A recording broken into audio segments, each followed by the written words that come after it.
morning students, welcome back in maths class.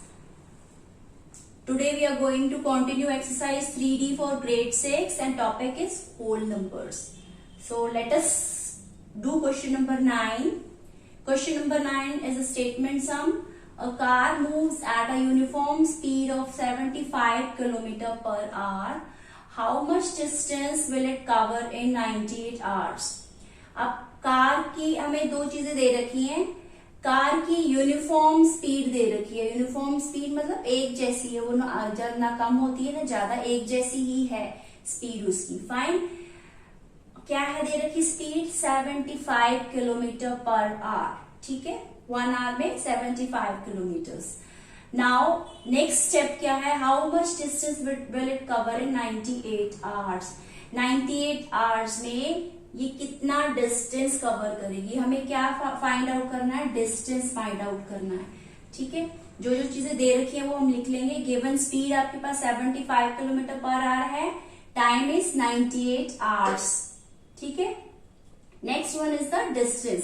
Distance का क्या कैसे फाइंड आउट करते हैं? Distance is equal to time multiply by speed. आपको टाइम भी दे रखा और स्पीड भी आपके पास पता है आपको कितनी है. That is 75 multiply by 98. Now उसके बाद क्या किया? 75 मल्टीप्लाई बाय, अब 98 को हमने ब्रेक कर दिया. ठीक है, 98 को कैसे लिखा जा सकता है? 100 माइनस 2 करके लिखा जा सकता है.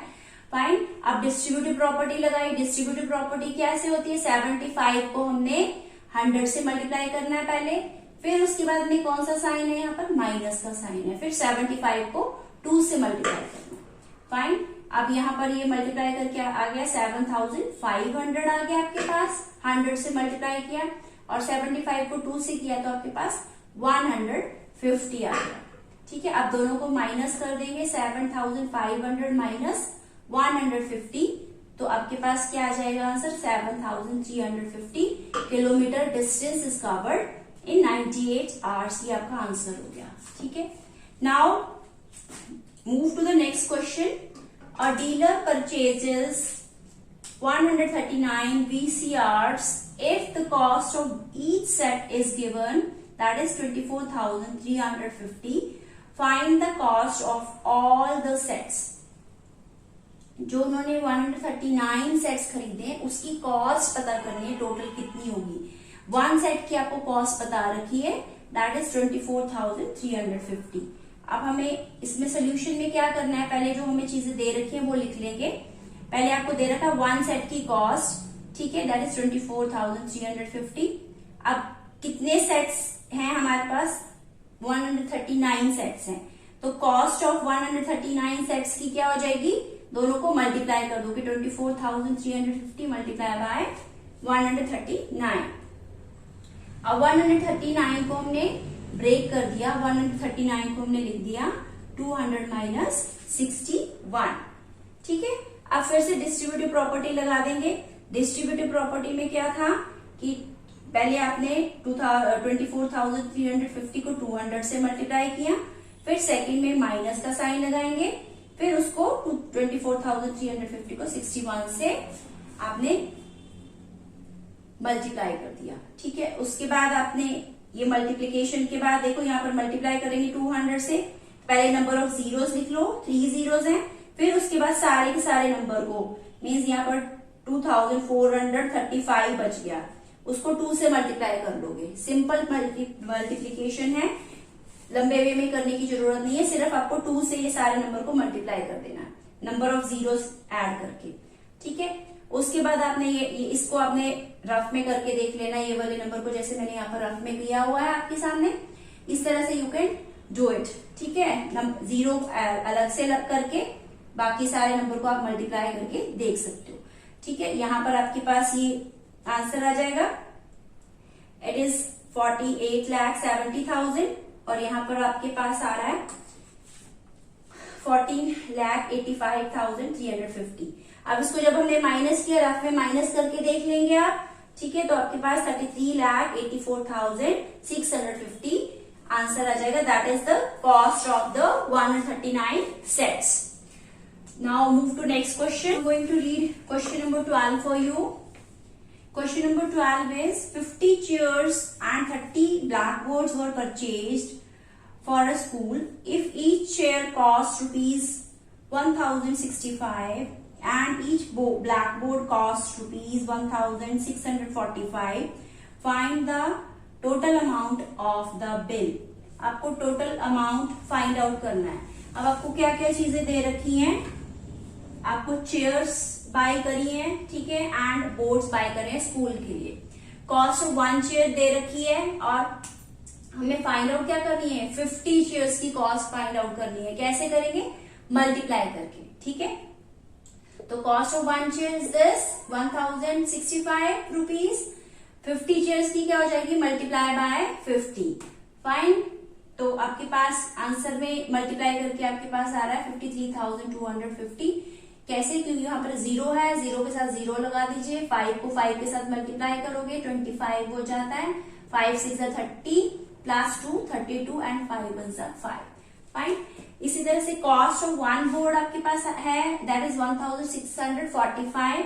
कॉस्ट ऑफ 30 बोर्ड्स आपने कैसे पता करनी है, दोनों को आपस में मल्टीप्लाई कर दोगे. So you are getting rupees 49,350. ठीक है. अब टोटल कॉस्ट या टोटल बिल जो उन्होंने लास्ट में बोला है, ठीक है, दैट विल बी, ये दोनों कॉस्ट जो हमने फाइंड आउट करी हैं इसको प्लस कर दोगे. दैट इज 53,250 प्लस 49,350 को जब हमने प्लस किया, ठीक है, ये प्लस करके 0 plus 0 is there 0. 5 plus 5 is 10. 3 plus 2 5 plus 1 is 6. 9 plus 3 is 12. Then 4 plus 5 is 9 plus 1 is 10. आपके पास ये आंसर आ रहा है. That this is your answer, required answer. Now let us do exercise 3E. Here exercise 3E is related to the division sums only. यहाँ पर कुछ चीजें आपको ध्यान याद में रखनी है बेटे. जब भी हमने 0 को किसी नंबर से डिवाइड करते हैं, you will be getting 0 as answer. ठीक है. जैसे यहाँ पर एग्जाम्पल दे रखी है 0 divided by a, answer will be 0 only. Similarly अगर आपने किसी नंबर को, जैसे कोई suppose a divided by 0, that will be 0 as answer. That is not defined. आप उसको डिफाइन नहीं कर सकते हो, इट इज नॉट डिफाइंड.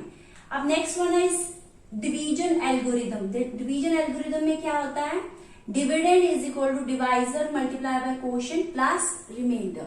अब यहाँ पर ये वाला फॉर्मूला आपने पुट करना है. यहाँ फर्स्ट क्वेश्चन में, वेरी फर्स्ट क्वेश्चन में हम जब let us start with the very first question.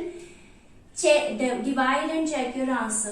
पहला कोई पार्ट है 1936 डिवाइडेड बाय 16.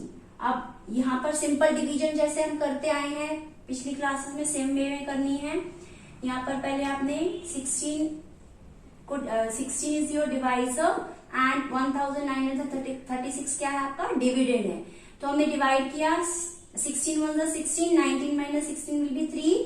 ब्रिंग डाउन 3, ठीक है. फिर 16 2 32 होते हैं. तो आपके पास यहाँ पर आ गया 16, ठीक है.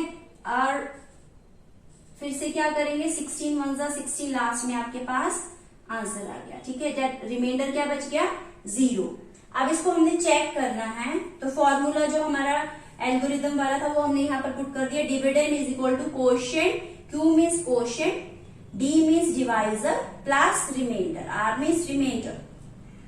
अब डिविडेंड आपके पास क्या था, 1936, दैट इज इक्वल टू, उसके बाद क्या है, कोशेंट क्या है 121 और डिवाइजर क्या है 16 और रिमाइंडर आपके पास 0 है. अब इसको हमने क्या किया, ये जो है डिविडेंड की इक्वल होनी चाहिए ये वाली मल्टीप्लीकेशन. 121 को 16 से मल्टीप्लाई कर लोगे. अगर तो ये दोनों सेम आ रहे हैं, दैट मीन्स हमारा आंसर करेक्ट है. If it is not same, that means हमारी डिवीजन कहीं रॉन्ग है. We need to do it again. Now let us do part second. 19,881 divided by 47. अब 47 से हमने इसको डिवाइड किया, ठीक है. तो 47 मल्टीप्लाई बाय 4, ये इसको 4 से करेंगे. कैसे चेक करते हैं, हमने यहाँ पर फर्स्ट डिजिट लिया और ये वाले लास्ट फर्स्ट 2 डिजिट्स ले लिए 19. इन दोनों को आपस में डिवाइड करके देखोगे, दैट इज 19 और 4. जो 4 के टेबल में 19 के नियरेस्ट नंबर कौन सा होता है, 4 4 16 होता है.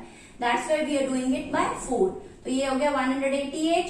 अब इसको करके हमारे पास आ जाएगा 10 और उस we will be bringing down 8 हमने ऊपर से यहाँ नीचे उतार लिया। तो आपके पास 47 को फिर से हमने यहाँ पर 108 को 47 से डिवाइड करेंगे तो ये आपका 2 पर जाएगा। ठीक है, कैसे जाएगा, लास्ट में आपने 10 और 4 दोनों को आपस में डिवाइड करके चेक कर लेना है।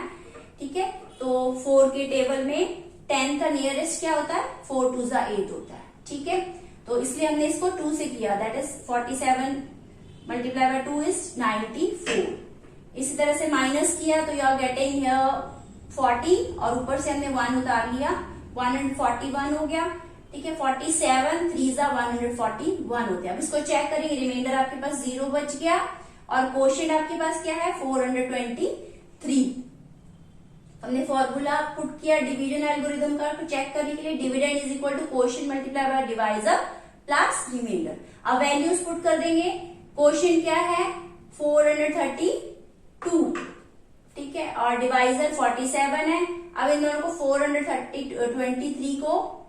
423 मल्टीप्लाई बाय 47 करेंगे तो ये आपके पास ये दोनों सेम आने चाहिए। अगर ये सपोज दोनों सेम नहीं आ रहे हैं that means your answer is wrong. So ये हमारा दोनों का हमने ये मल्टीप्लाई करके रफ में देख लेना है, ये दोनों ही आपके सेम आ रहे हैं। ठीक है, दैट मीन्स हमारी क्या है, आंसर हमारा जो रिजल्ट है वो करेक्ट है। Now let us do question number 1 part 3rd। Question is here 2,57,796 divided by 341। यहाँ पर आपके पास डिवाइजर 341 है एंड डिविडेंड यहाँ पर 2,57,796 है। इसको डिवाइड करेंगे। ठीक है, सेम वही मेथड से चेक करेंगे, लास्ट 3 और 25 को ले लेंगे, लास्ट बड़े डिजिट्स को फर्स्ट। और तो यहाँ पर 3, यहाँ पर देखिए यहाँ पर 3 8 24 होते हैं। जब हमने मल्टीप्लाई किया तो ये बड़ा नंबर आ रहा है, इस नंबर से बिगर नंबर आ रहा है, that's why we are doing it by 7। जब हमने इसको 7 से किया तो आपके पास आ रहा है 2387। फिर से माइनस करेंगे, 7 minus 7 will be 0, 17 minus 8 is 9, यहाँ पर 4 बच गया, 4 माइनस 3 इज 1। ठीक है, अब 9 था, 9 हमने लिया, we will be bringing down 9, तो आपके पास क्या आ जाएगा 1909। अब फिर से चेक करेंगे 3 और 19, मतलब 3 6 जा 18 होता है। 19 को जब हमने 3 से डिवाइड किया तो नियरेस्ट नंबर है 6 पर, दैट इज 18।